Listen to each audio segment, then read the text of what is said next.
There are seasons in life when God feels distant. You pray, but there's no answer. Seek, but nothing moves. You show up, you serve, you obey. And still the silence is deafening. It's in those moments that doubt creeps in. You start asking yourself, did God forget about me? Is he even listening? But silence doesn't mean absence. Just because God isn't speaking means he's not working. Think about it. Some of grace happened in moments of silence. Before Jesus performed his first miracle, there were 30 years of quiet preparation. Before the resurrection, there were 3 days of complete silence in the tomb. But in both cases, something powerful was happening beneath the surface. And the same is true for builder life. When God is silent, he's strategizing. Alive people setting up the right opportunities, transforming your heart so that when the time comes, what's revealed is sustainable and meaningful. We live in a world that's addicted to noise and instant feedback. If we don't see results right away, we assume nothing's happening. But God doesn't operate in a vending machine that pushes buttons. He's a master builder, and builders don't shout about every brick they lay. Sometimes the most important work is done in the quick, when no one's clapping and no one sees. That's where faith is built. Not when things are loud and obvious, but when everything you want to give up and you choose to trust anyway. God's silence is a test, not to punish, strengthen you. Can you keep believing without evidence? Can you keep walking out direction? Can you stay faithful without applause? Because the ones who endure the silence are the ones who are trusted with the sound of breakthrough. They've proven that isn't dependent on comfort or on feelings. It's just a deep, unshakable trust that even when they don't see God moving, they believe he still is. When success comes the way God intends it to, there'll be no confusion about where it came from. You won't be able to take the credit, and neither will anyone else. People will look at your life, your great journey, and they'll say, God. That had to be because when he moves in ways that had defy logic, surpass expectation and silence. See, the world has a formula for success. Network with the right people, climb the ladder, play the game. But when God elevates you, it's not about who you know in the room. It's about who you know in the secret place. It's not as shortcuts, short about schemes that makes it undeniable. And because you'll know you didn't manipulate your way there. You didn't compromise to get it. You didn't hustle in your own strength and burn out trying to keep it. You waited, you trusted, you obeyed, and God delivered. This is the kind of success, that peace, no pressure. It's the kind that makes people question how you made it when have the same resource, connections, or credentials. But that's the beauty of God's favor. He specializes in raising people up from overlooked places. He loves to take what the world calls unqualified and use it to display his glory. And when it happens, it's so big, so precise, so perfectly timed that no one can deny any assess hand was on it. This is when you've been through the fire, when you've endured the waiting, when you've chosen integrity over opportunity. You don't just arrive, you carry a testimony. You don't just show up. You bring proof that faith works. That obedience is worth it. That guy sees what others miss, and he knows exactly when the release was been held for you. And when it happens, you won't have to convince anyone. Your life will speak for itself. Your story will carry weight, not just because of the success, but because of the source behind it. There's a powerful difference between living by faith. Circumstance says, if things are going mid, if things fall apart, I'm out. But faith doesn't bend the weather. Faith stands firm when there's no evidence, when the results don't match the effort, when the door hasn't opened, you keep knocking anyway. That's the kind of commitment God is looking for. And that's not driven what you feel by what can show up, believe. Anyone can win, it's easy. Anyone can worship when life is good. But what about when it's hard? What about when you're putting the work and seeing no return? That's when your commitment is tested.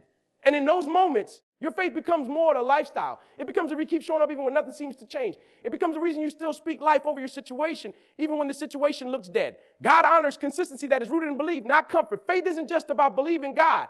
It's about believing God through everything, through disappointment, through silence. That's what separates from people who results people who are truly walking in purpose. They understand that commitment doesn't start with how you feel. It starts with what you know. And if you know God is faithful, if you know he hasn't brought you this far just to leave you, then you keep moving. Even if you're limping, you keep sowing even if you don't see the harvest yet. Because faith says, I just need to believe it until I see it. This kind of mindset is rare, but it's powerful. It changes how you respond to setbacks. It builds endurance. It creates a foundation that pressure can't break. When your commitment is driven by faith, you become unshakable. Not because life doesn't hit you, because you've already decided that your response won't be based on circumstance. It'll be based on the promise you carry inside. When you're in the middle of a hard season, it's easy to feel like you're being punished. Life hits you from all angles. Doors close, people walk away, and nothing seems to work in your favor. You start to question everything, your worth, your purpose, even your faith. But what if the struggle isn't punishment? What if it's preparation?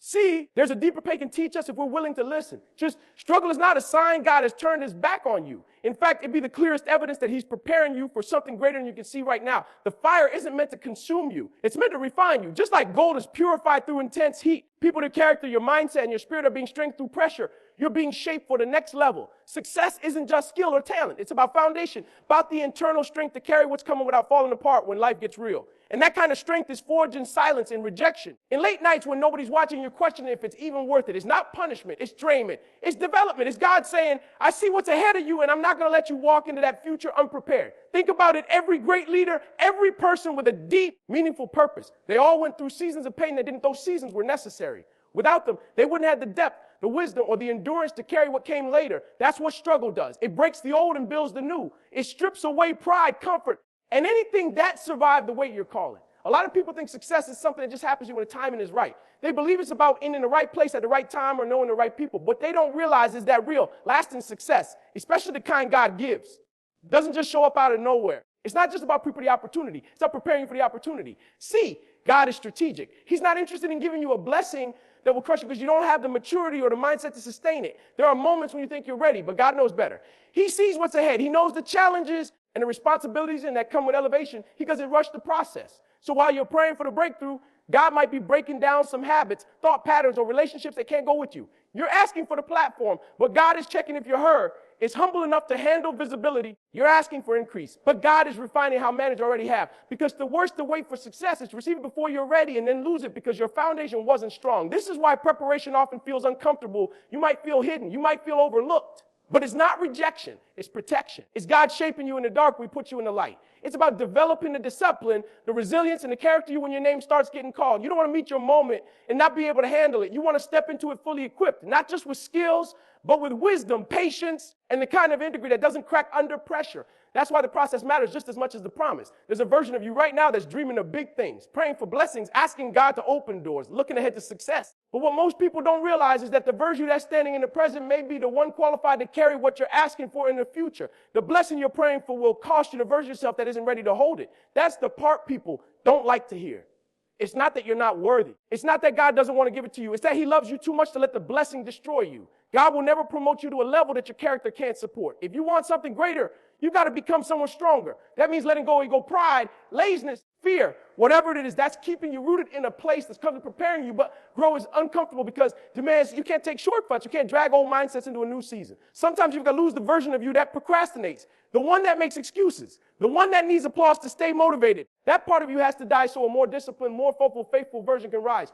That's the change most people avoid, the real without the refinement. They want elevation without transformation, but God doesn't work like that. It's not just blessing the surface. He's working on the soul. You'll notice as you get closer to your calling, certain habits start to feel heavier. Certain friendships to fade. The distract stop, satisfied by coincidence. That's spiritual alignment.